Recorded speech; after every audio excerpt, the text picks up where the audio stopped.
All right. Hi, everyone. Welcome to the Stimson Center. I'm Barbara Slavin. I'm a distinguished fellow here. And I am delighted to be hosting Stephen Simon, who is a former U.S. official who spent much of his career dealing with the same area that I've dealt with, which is the Middle East. Stephen is the Robert E. Wilhelm Fellow in International Affairs at MIT. He's also a research fellow at the Quincy Institute for Responsible Statecraft here in Washington. He served on the National Security Council during the Clinton and Obama administrations and also held a number of positions at the State Department during a very long and distinguished career. And he's written a number of books, one of them, The Age of Sacred Terror, Iraq at the Crossroads. But we're here today to talk about his latest book, which I think is a must-read for anyone who's really interested in U.S. policy toward the Middle East over the last few decades. It is aptly named Grand Delusion, The Rise and Fall of American Ambition in the Middle East.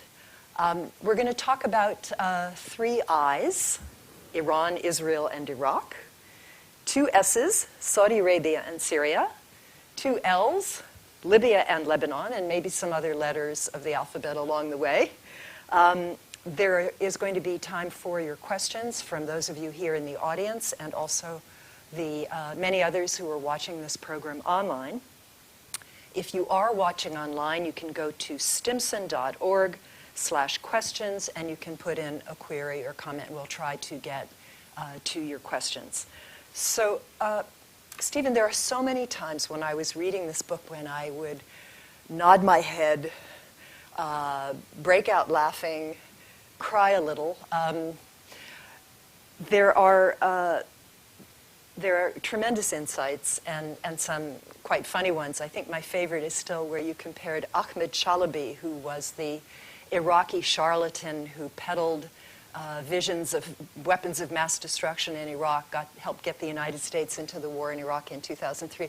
You compared him to Senior Ferrari, the role played by Sidney Greenstreet in Casablanca. You remember the somewhat corpulent, wily, and extremely deceitful individual. I said, yes, Senior Ferrari, I have to read this book. So it was, like many of the comments in the book, spot on, as the Brits would say. Ultimately, of course, that decision to invade Iraq on false pretenses was one of many military misadventures that the United States has gotten involved in the Middle East. Often we have left a bigger mess behind than what was there when we started. One of the figures in your book notes the costs, $8 trillion for the wars in Iraq and Afghanistan, 900,000 dead and millions displaced. You know, Americans have short memories, but those are really stunning figures. So I'm going to start with the sort of big overall question, which is how and why did the United States tend to use the military option so often in dealing with very complex problems in the Middle East?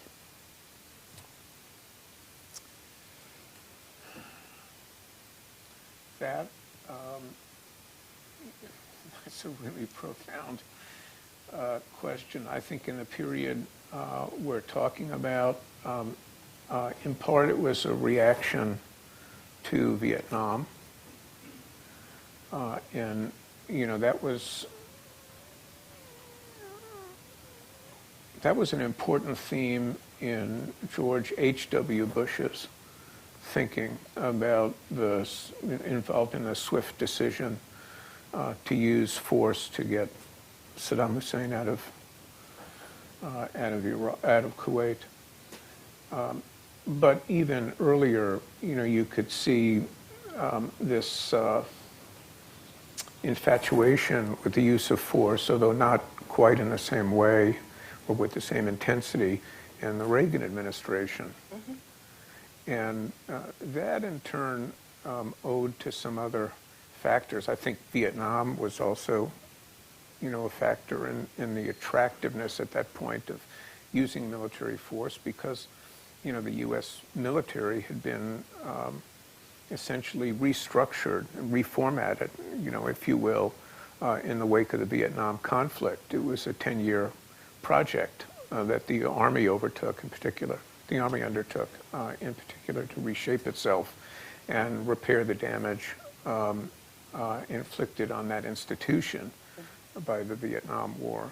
So I think there was an interest in using force, but also President Carter, in the last throes of his presidency, enunciated a doctrine, which was that the United States would prevent by any means the seizure or diversion of our oil, in the Middle East. And he was talking in military terms, So, and then the problems that arose, certainly in the Reagan administration, seemed to lend themselves to the use of force, whether it was in this imagined, interposition mode in the Lebanese, civil war, or as a counterterrorism tool in the bombing of Libya, in 1986, or in reflagging, operations in 1987 and 1988. The Navy was the obvious tool for that, and that tended in turn to highlight the utility, of the military, particularly in carrying out this, I guess what were the implications of the Carter Doctrine? Yeah. Well, CENTCOM, which came out of the failed effort to rescue American hostages in Iran. Yeah, the rapid deployment force, which then morphed into Central Command and took on all these roles. Sure. I mean, the lessons of, Desert One and Eagle Claw, which was a military operation staged in 1980 by the Carter administration to free the hostages, the U.S. hostages that had been seized by Iran a year earlier. That operation was a tragic failure, but lessons were learned, and those lessons resulted ultimately in the creation of the Joint Special Operations Command and so forth, which evolved into a very efficient killing machine, over the, ensuing decades. And one of the things about having, a great tool is that there's a temptation to, Sure. use it. Sure. If every problem looks like if all you have is a hammer, every problem looks like a nail. I was thinking about that. I was reading about the Pentagon budget that Congress is considering now, which is $800 billion, and I was wondering how much the State Department and AID are getting. $885 billion. $885 billion, yeah. So obviously there is that. But there were so many disastrous interventions. I mean, you mentioned Lebanon, and this was another place where I absolutely chuckled. You talked about the Israeli invasion of Lebanon in 1982. The Israelis invaded Lebanon to get rid of the PLO, and of course what they got instead was Hezbollah, which was far worse. But you said that people in the U.S. Embassy in Tel Aviv, where I believe you were stationed then, called it Vietnamowitz, which I thought was another great line. The Israelis went in, they got bogged down, and of course they called on the United States to save their bacon, and we did, and we sent the Marines, and 241, was it? 241 Marines were killed in 1983 by the precursor to Hezbollah. So you would think that something like that would make the United States reconsider always going for the military option, no? Well, again, there was a question of what alternatives there were. And the motives or the rationale for the intervention in Lebanon changed, over time. And, what they teach you in, policymaking 101 is that you don't change war aims in the middle of a war. That's generally not a great idea. And the U.S. mission was at first a humanitarian one, because, and it was staged in the aftermath of the massacre of Palestinian refugees in two camps, Sabra and Shatila. Sabra and Shatila. And that happened under Israeli observation. at the time, and so it was all pretty complicated and awful. So that, the U.S. organized a multinational force to go in there and ensure that.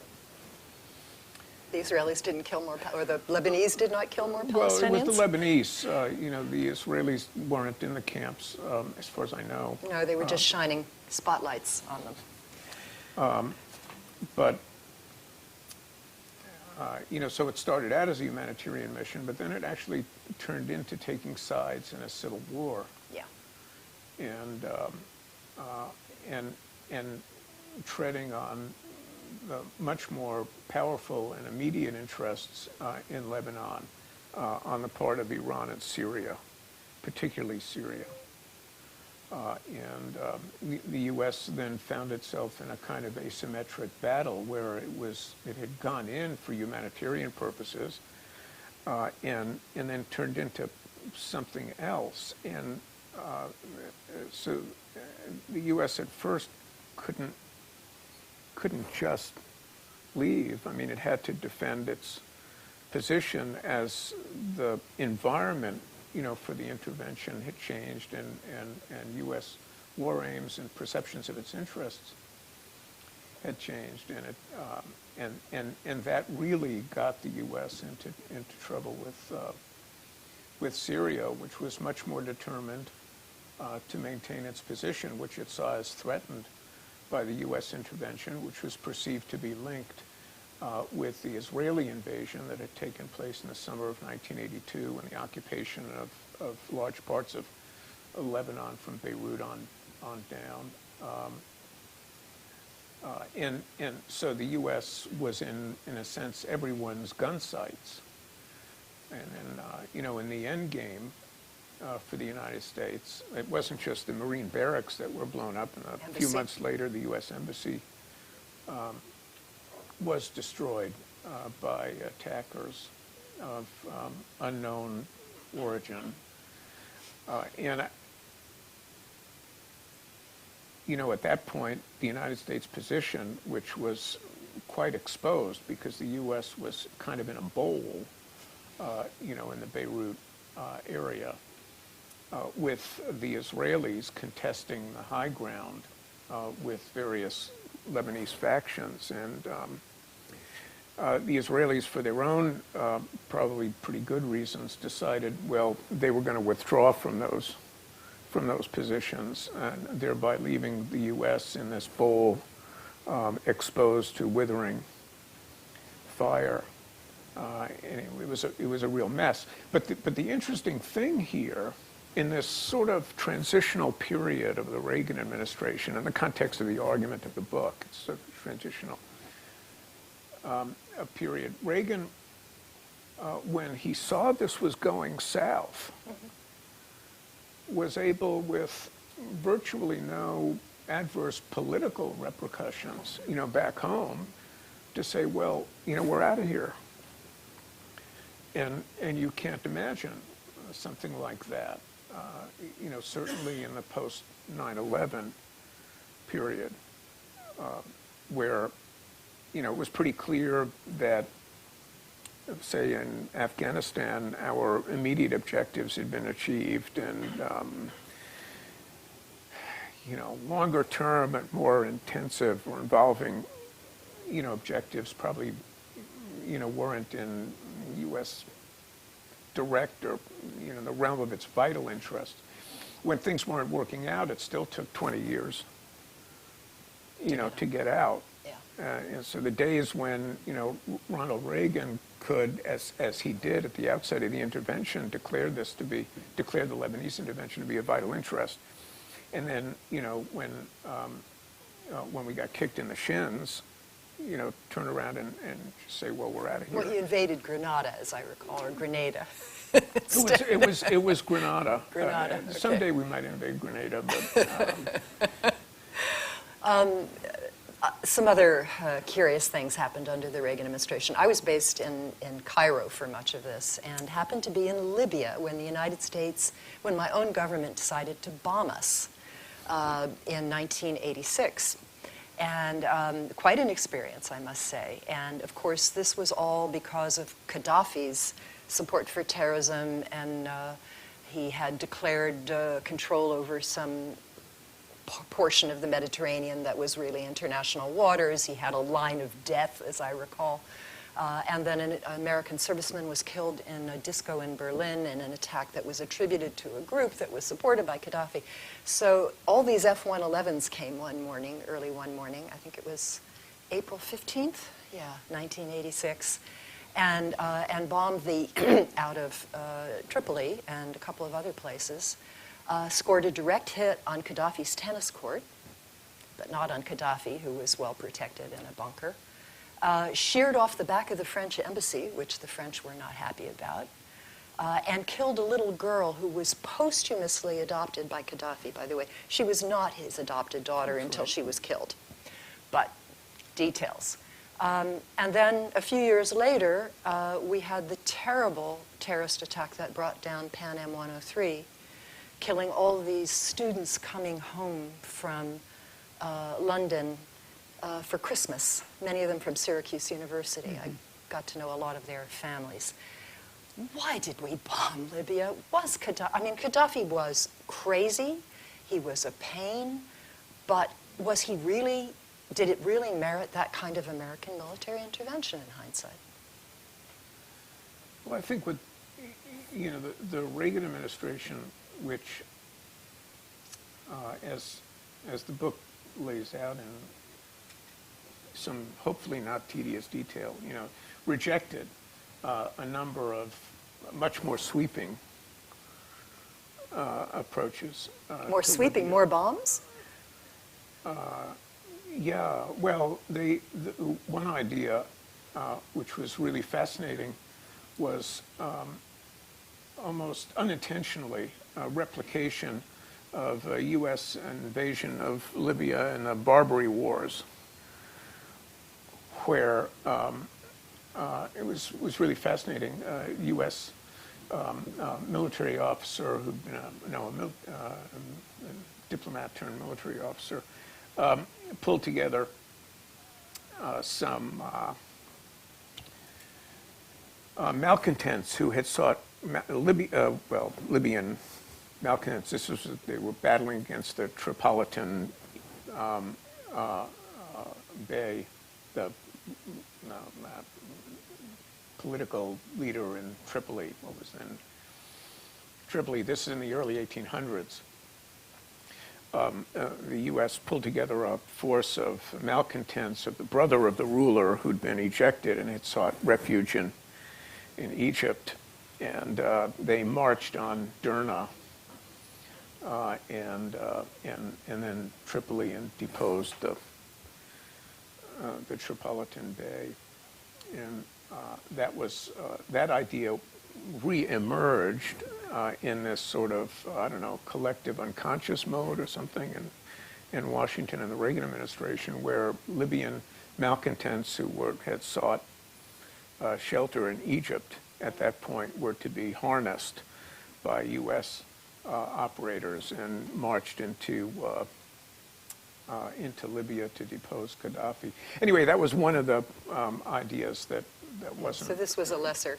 Yeah, but a couple of things about Libya. First, the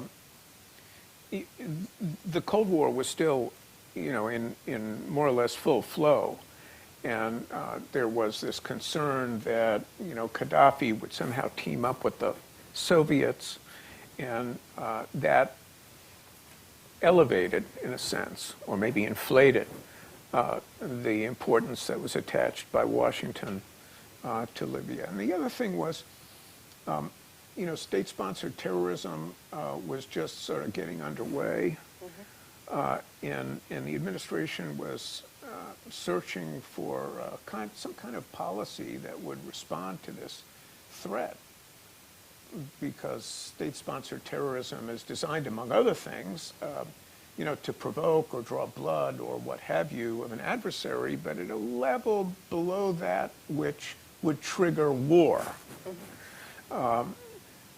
So that made it a kind of a tricky threat to deal with. And so anyway, the administration was noodling with a number of ways to deal with the particular terrorism threat posed by Gaddafi. And, the happy medium seemed to be, a surgical strike with the aim of killing him. And it failed. And the problem with that strategy was demonstrated, as you were just saying, Barbara, by Gaddafi's hideous retaliation. At the end of the day, the sanctions imposed on Libya and the judicial processes that had been set in motion against the operatives proved to be effective in deterring, further Libyan experimentation with terror. And in fact, in that process, the United States enlisted Gaddafi on its side in the war on terror. Yeah. I won't ask your opinion quite now about the U.S. intervention in Libya later, but move on to the country that takes up a great deal of space in your book, and that is Iraq. For many of us following the events, certainly after the Iran-Iraq War, when Saddam Hussein went into Kuwait, and the George H.W. Bush administration was able to mobilize, a true coalition of the willing 35, 36 countries, Arab countries, the Russians, everyone on board to kick Saddam out of Kuwait. This is like the gold standard, and his administration is the gold standard. Jim Baker and Brent Scowcroft, Colin Powell. And yet, and I think this is so important, in your book you trace a line between the first Gulf War and the U.S. invasion of Iraq in a way that hadn't really occurred to me before. So maybe talk a little bit about how getting Saddam out of Kuwait inevitably led or inexorably led to 2003 and the invasion. I think that there's I do argue that there's a strong link. In the sense that if it hadn't been for the first Gulf War and then the subsequent handling of the post-conflict phase by both the Bush administration, the first Bush administration and the Clinton administration, and Iraq simply would not have been in the frame after 9/11.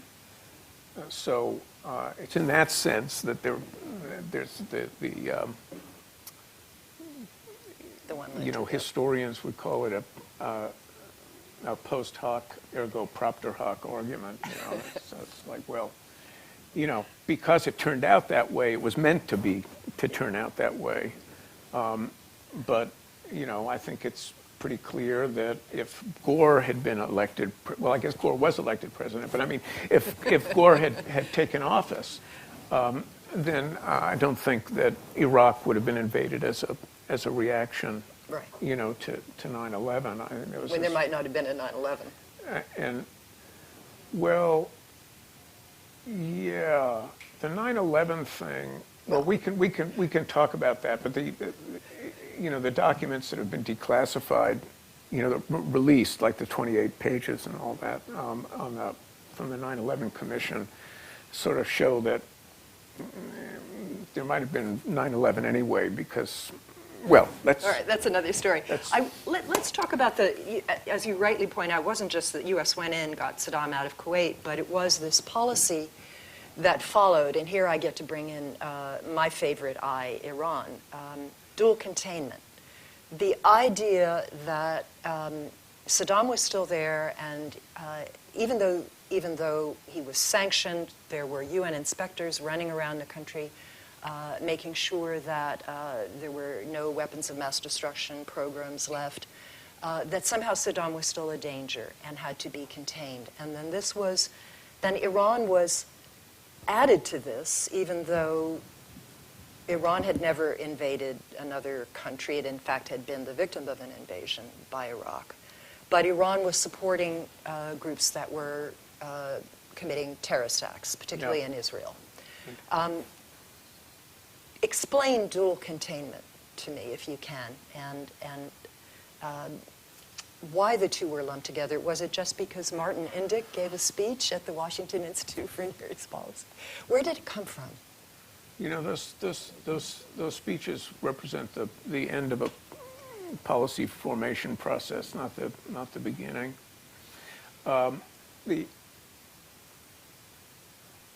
Okay, so look, in the book, you know, I argue that, you know, the Clinton administration was that there's a family resemblance among the delusions of each of these post-Cold War or late Cold War and post-Cold War administrations, and one of those, and the two delusions involve, you know, an inflation of U.S. interest in particular, you know, things, the stakes involved for the U.S.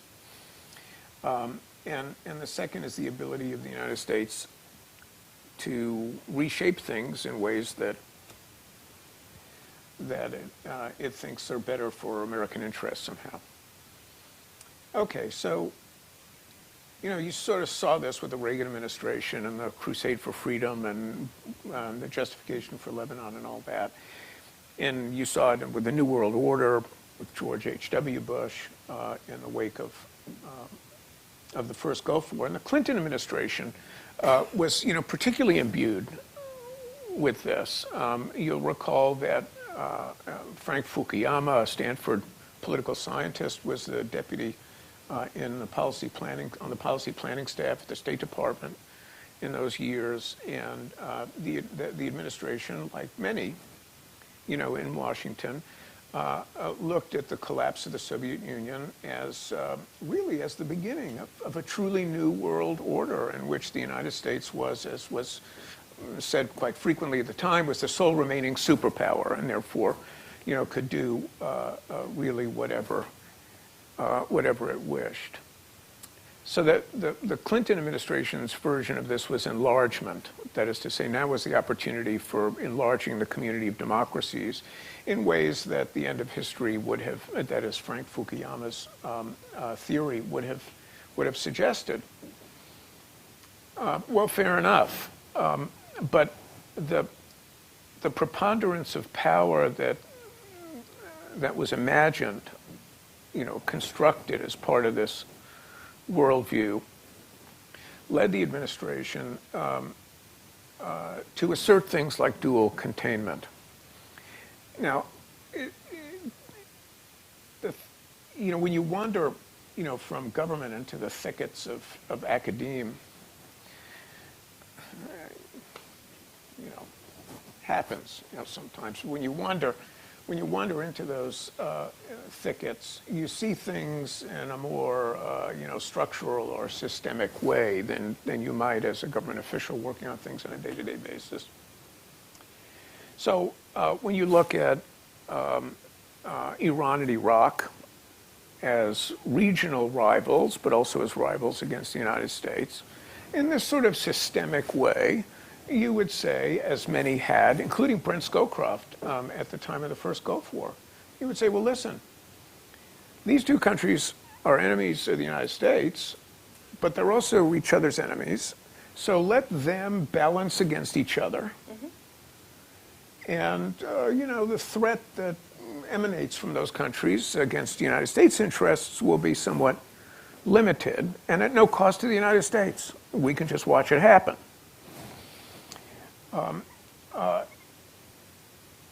Martin Indyk's dual containment,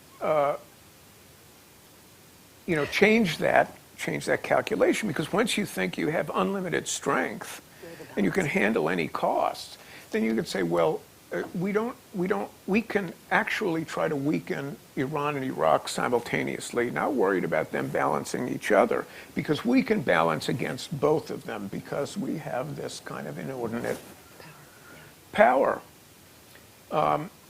But We didn't, actually. And as academics pointed out at the time, even in the pages of Foreign Affairs, you might have heard of that, you know, they said, well, if you look at U.S. policy towards Iraq, which by the late 90s had already evolved into sanctions forever as long as Saddam was in power and so forth, that there was no redemption for Iraq, and look at U.S. policy towards Iran, which was much more nuanced, you know, I'd have to say, and Iran had a lot more flexibility and a lot more independence and autonomy than, of course, you know, Iraq did at that time. You know, the academic observers were saying, well, at the end of the day, you know, dual containment is not going to have an equal effect on these two countries. It's going to, you know, it's going to be much more punitive towards Iraq, leaving that in a much weaker position,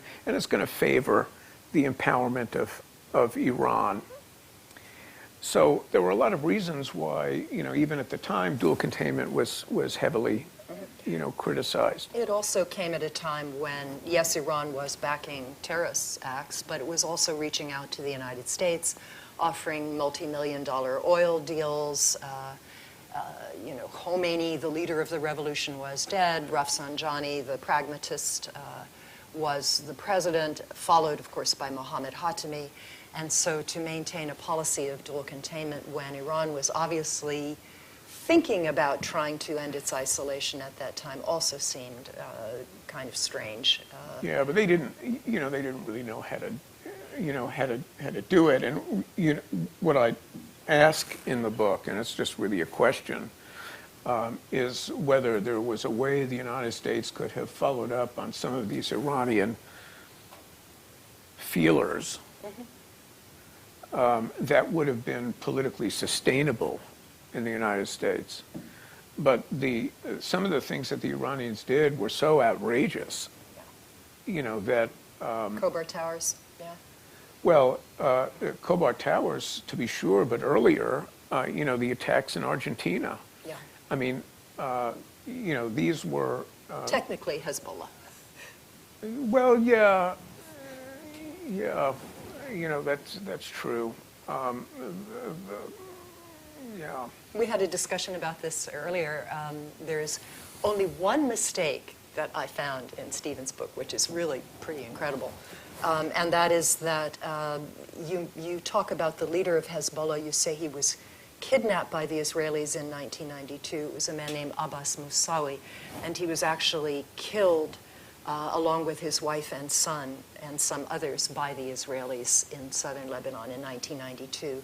Yeah. This was the first kind of recognized leader of Hezbollah, and it was after that that Hezbollah murdered innocent Jews in Argentina. So, yes, Iran supported Hezbollah, you know, and it's certainly associated somehow with Iran, but just a point of fact that it was actually an Israeli assassination which triggered the plots in Argentina. Yeah. So anyway, but the result was really incendiary. Sure. In U.S. political terms. Did that lead to dual containment? Was it Argentina, I wonder? Or no, that was after. No, dual containment really came out of this bigger, you know, impulse.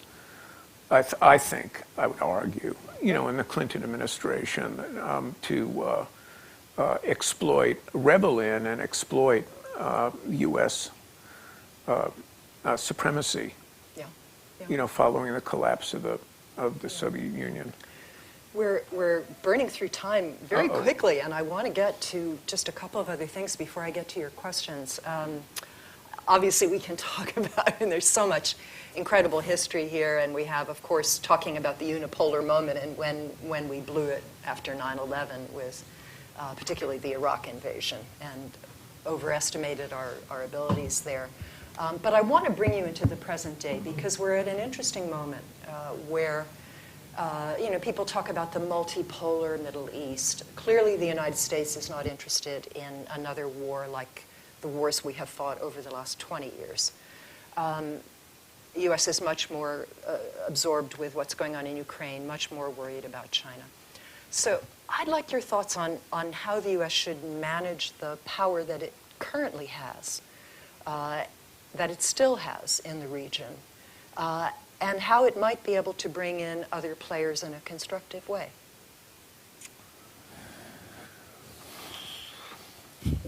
This is why I was such a lousy diplomat. I can't. Oh, you mean what should we do? Yeah, what should we do? And I haven't even yeah. gotten to the Israel question yet. So Yeah. So, look, I think the anterior question here, the prior question is, so what are U.S. interests? And sort of work from that. yeah, And, I'd argue that, at least, at first glance, the U.S. has diminishing interests in the Middle East. Long ago, the U.S. succeeded in achieving its two core objectives in the region, which were the security and survival of Israel and Saudi Arabia. And both of those countries arguably were, really secure, and they were sort of okay.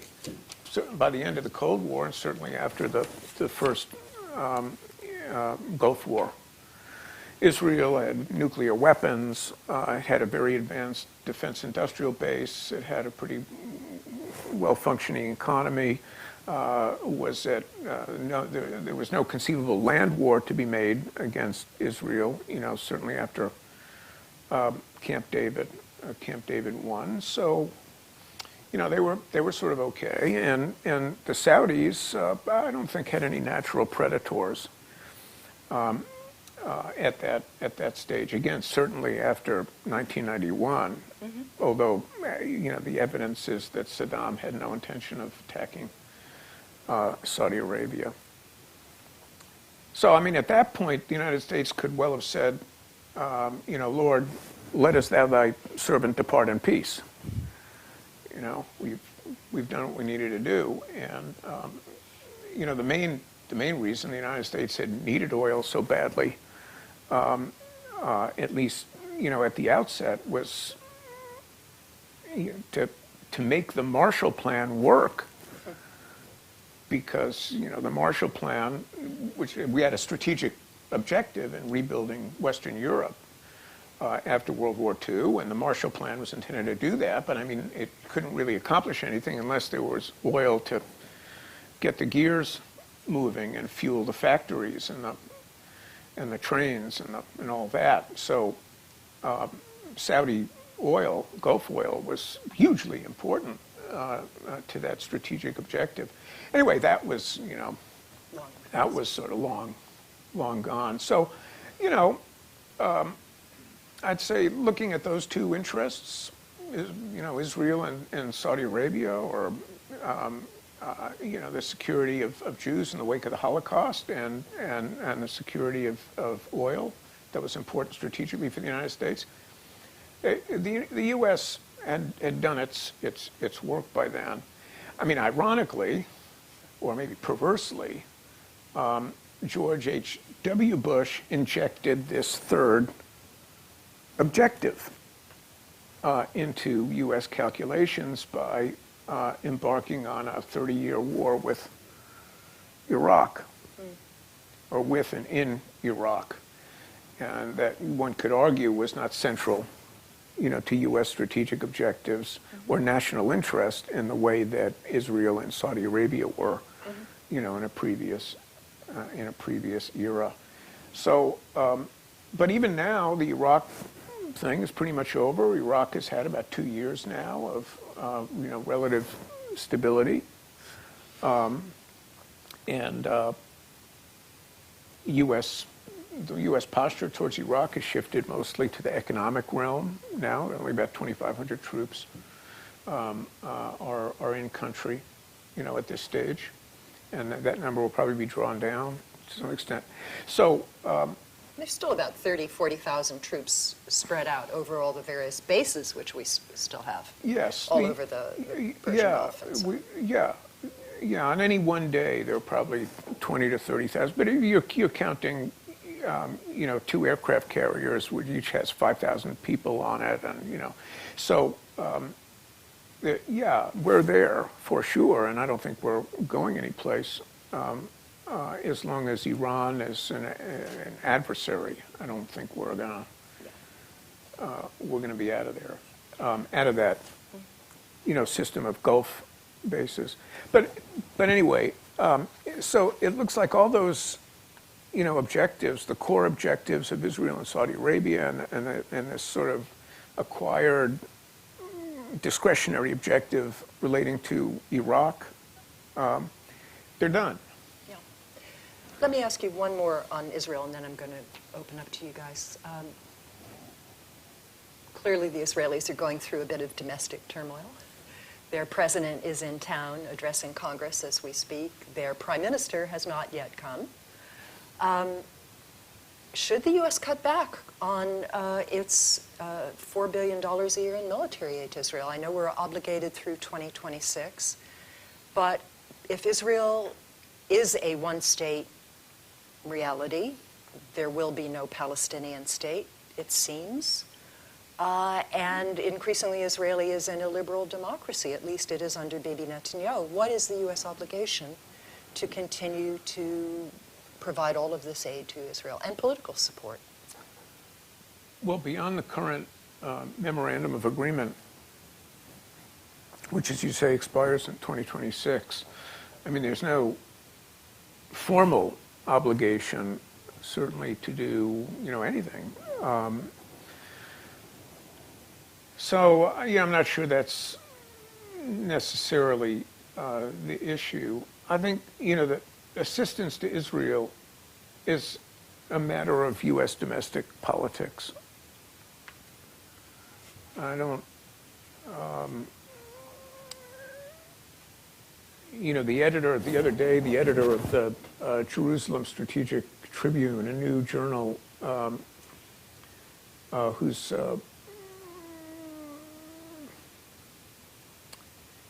he's quite pro-Israeli in his orientation. He's actually an American, but he's in Jerusalem, and he wrote the other day that the time had probably come, for this assistance to end because Israel didn't need it, and I think from his perspective, I'm speculating now, but I think from his perspective as well, if Israel doesn't need it, then why are we involved in a relationship that entails constant pressure on Israel on a range of issues to preserve this assistance that, well, Israel doesn't need? And it was an interesting argument, and I'm sure he's not the only one who's making it nowadays. But for the U.S. now, it's a wedge thing, like abortion or gun control. It's a partisan issue. And, we have a political system now where the two parties have to bid for Israeli approval as a way to aggrandize, their own political, the Republican and Democrat equities, on Capitol Hill and politically more generally. And the Republicans, can generally outbid the Democrats easily on this score. So I think since the Democrats' flank is exposed, and in a way that's now generating frictions within the Democratic Party, as we saw the other day in the newspapers, I think, the Democrats are not really, they don't really have an incentive to mess around with, the fundamentals of the U.S.-Israeli relationship now, which include, as you pointed out, $4 billion a year over 10 over 10 years. And the thing is that $4 billion a year is an infinitesimal fraction of what's gone to Ukraine, in the space of the past 12 months. And the U.S. has a $21 trillion GDP. So, $4 billion a year, to protect your political flank in a very polarized, environment is, it's just pocket change, and it's well spent. All right, your turn. Who would like to ask a question? We have a few minutes left. Is there anybody who would like to? Yes, go ahead. And wait for the microphone and tell us your name. Thank you. Sure. My name is Sugrul Keskin. I'm a professor in international relations. I have a very quick question, actually, related with U.S. foreign policy. What do you think about U.S. foreign policy towards Israel in terms of China? In terms of China. Because Okay. China and Israel, they have been a very close relation since Netanyahu came to power in 1993. When Netanyahu was in power, Okay. came to power, then he recognized Let me China. broaden your question, because we were talking about this earlier. China has lately taken a somewhat larger role, at least symbolically, brokering a deal between Iran and Saudi Arabia. China is the major trading partner for all these countries. Should we encourage China to do more and take more of the burden of defending this region from the United States, or work with them in some other way? I think the Chinese, have already done something useful in orchestrating, to the extent that their participation was essential for this, in orchestrating this rapprochement between Saudi Arabia and Iran. Because if the U.S. Objective for the Gulf right now is stability, then what the Chinese have done is presumably stabilizing, so long as it lasts. So, I think that's great. The Chinese are in the enviable position that, the United States was in back, say, in the Nixon administration, when, in the Middle Eastern context, when the United States had strong relations with Israel and strong relations with Egypt. And if you've got good relations with both sides in an intense regional conflict, you've got some leverage. And that was certainly the case now with the Chinese.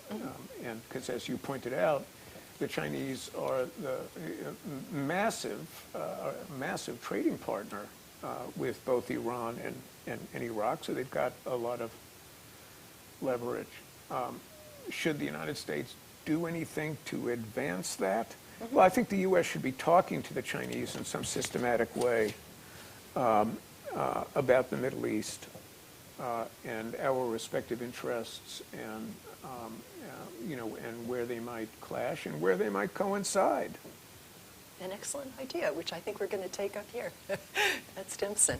I want to ask one from online briefly, and then we'll come back to the audience. This is from David Mack, who's an old friend and a State Department veteran in the Middle East. And it's a question about Desert Shield and Desert Storm. Okay. He said that the Madrid conference that the peace conference that was held after that was an example of using a military success to press for peaceful regional progress, a rare example of enlightened statesmanship. The wrong lesson was that the use of military force could lead to political progress for governments prepared to be our partners. I'm not quite sure I understand that. But what one should do with a military success is immediately try to turn it into a diplomatic success, in other words, which we did not always do. Just a thought. Yeah. No, I think David has a really good point there. I thought the question might be going in a different direction, which was, why doesn't the Bush administration get more credit for Madrid? And I think there was little follow-up to Madrid. And like much of the other things in the Middle East that the George H.W. Bush administration initiated, couldn't be continued by that administration because they lost control of the White House. Yeah. So we really don't know what would have happened, in a second Bush term. Ellen, yes, go ahead. Wait for the microphone.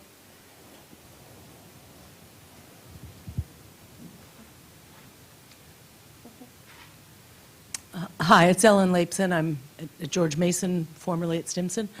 Steve, I wondered, since you look at a sweep of history and that your military interventions are not initiated by the military, they're initiated by a policy process and civilian leaders, did you see any patterns where the professional military wanted to do more or less than the president actually instructed them to do? Are there any patterns here of whether the military were always totally on board with what the civilian leadership wanted, or were there, important stories where the military was only reluctantly conducting these misadventures?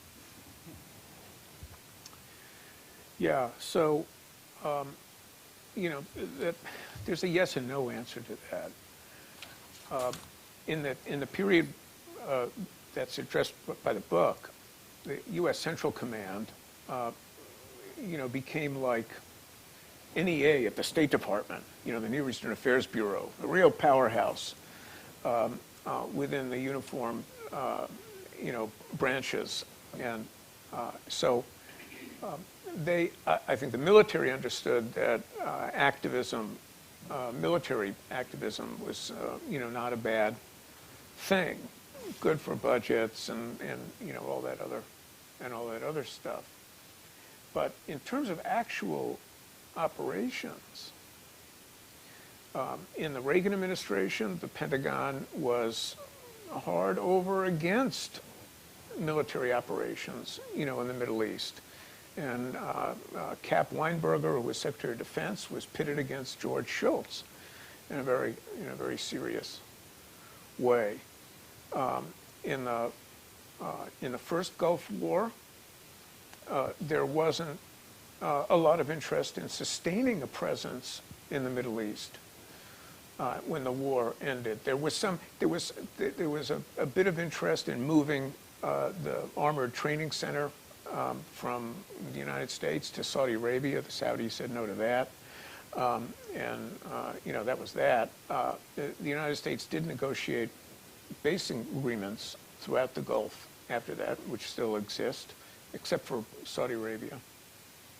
So, but that wasn't the same as actually deploying and using force in the region. And when you look at what happened at the very end, within 24 hours of the end of the first Gulf War, the United States was already moving its forces out of the theater of operations. The strategic air power that had been deployed to the region within 24 hours, that was out. That was out. So, the U.S. didn't want to stay there. The U.S. military didn't want to stay there.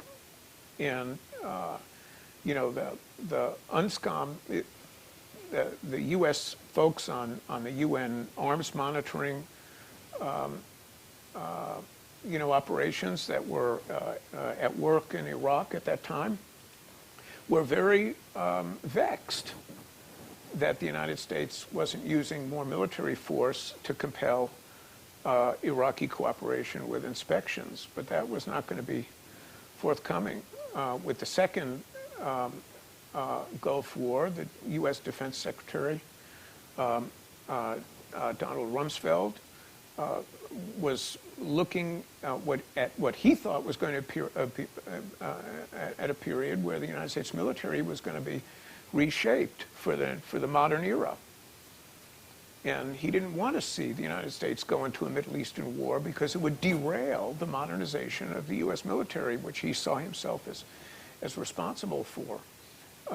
And that was one of the reasons why the United States went into Iraq with 2 boys and a dog, instead of the 500,000 troops that the Army hierarchy had had judged adequate for the purposes of taking and then controlling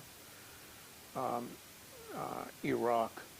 And lastly, you'll notice that, with the exception of an interesting episode of serious insubordination in the Navy during the late 1980s, no matter what Iran did, the United States never attacked Iran proper. Direct. So that just never happened. So the Iranians attacked Hubar, a U.S. base in Saudi Arabia in 1996. There was no attack against Iran for having done that. Iran sunk, severely damaged a U.S. frigate in the Gulf in 1987. U.S. bombed Iranian ships in retaliation. And oil rigs that Yeah. were basis for some Iranian special operators. But the United States, there's a limit to what the U.S., regardless of administration, has been willing to do vis-a-vis Iran, because if you looked at the plan, the military plans vis-a-vis Iran, you'd sort of see why the military would just say, we don't really want to get into that. Just go to Bedminster. I imagine you can still find them there. Strap has them. Maybe we have time for one more. This lady right here. Yeah. Wait for the mic. I just wanted to follow up on what you said about the limits of military intervention. I mean, the U.S. did impose severe sanctions on Iran, and that has, I know because I have family there, and it's wreaked havoc on people's lives. I'm just saying it's not just military interventions. It's been severe. I can't tell you how bad it is, and it makes me angry as someone. I've lived here 40 years, and that's the U.S. to do that to the country and the people. I don't even know what the value of it is, in terms of serving U.S. interests. But I would like to know your view on the Iran nuclear deal. How do you see? This just goes on and on for decades, and we celebrate, and then we just, whatever, but what is your view on it? How do you think that could serve U.S. interests? My view on U.S. Iran? On the nuclear program, but also if you would say a word about sanctions as a policy tool, because you write a lot about that. But the JCPOA, you were a supporter of it, and Yeah. And where are we now with Iran on the nuclear question? Yeah. So a couple of years ago, I wrote a kind of a chunky essay on U.S.-Iran relations, and the subhead for the article was a line from a fantastic movie with Jack Nicholson and Kathleen Turner called Preetzi's Honor. And it's about these two hit people, mafia hit people who fall in love, Jack Nicholson and Kathleen Turner. And Jack Nicholson is he's trying to think about, what should I be doing here? He says, should I marry her or should I ice her?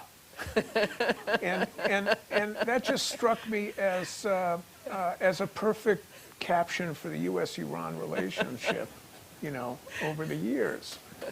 Should I marry her or should I ice her? There's a lot of ambivalence, going back to the 1980s. And this is sort of a big part of the book where I discuss this, and it's what led to Iran-Contra, Which we didn't talk in about. the 1980s. Reagan, despite the hostage taking, just shortly before he came into office and all that, he was apparently happy to reach out. His campaign was happy to reach out to the Iranians for help against Carter. The U.S. Under Reagan followed through on whatever agreement they had made with the Iranians by pumping weapons into the revolutionary regime, in the first year and a half to 2 years of the Reagan administration. In the middle of the two terms, the CIA wrote a now declassified but explosive memo saying that the United States should be backing Iran in the Iran-Iraq war and not Iraq, because Iran was the real prize. And I still remember standing out in the hallway outside of the State Department policy planning staff, office, the shouting that was coming out. This was outside of Peter Rodman's office when the Graham Fuller memo came across his desk. And then it led to, was linked to this willingness, the readiness to sell weapons, to Iran in Iran-Contra. So, going back almost to the beginning of the revolutionary era in Iran, you've had that impulse, but then you've also had an extremely punitive impulse. And what generally happens is an administration comes in either determined to make things right with Iran, get things on a better footing, and then leaves office just wanting to strangle Iran with his bare hands, or the administration comes in wanting to strangle Iran with its bare hands and then leaves trying to forge, some kind of accommodation. It's really, it's really tough. Okay, so on sanctions, I can quote you. Sanctions do not constitute effective leverage against authoritarian rule, a marvelous arbitrage opportunity to organizations that can open and maintain smuggling routes. That was I wrote that about Iraq, actually, but That's true. But the thing about, sanctions is that they send messages to authoritarian rulers through the bodies of their subjects. And this, I have to say, is ethically questionable. When I give a PowerPoint, I have this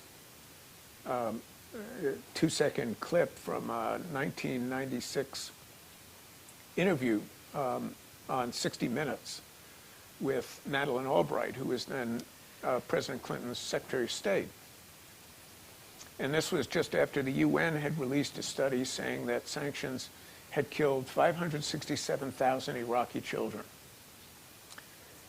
So in this clip, the interviewer says to Madeleine Albright, well, what do you have to say about the fact that sanctions have now killed more children than were killed in Hiroshima and Nagasaki, that atom bombings of Japan? And Albright says, well, it was a hard call, but we think it was worth it.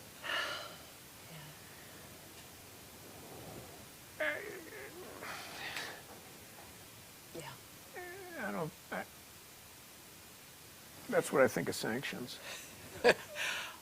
I think we could all go on for a lot longer, but we are actually over time now. I want to thank people for their patience online and also here in the audience.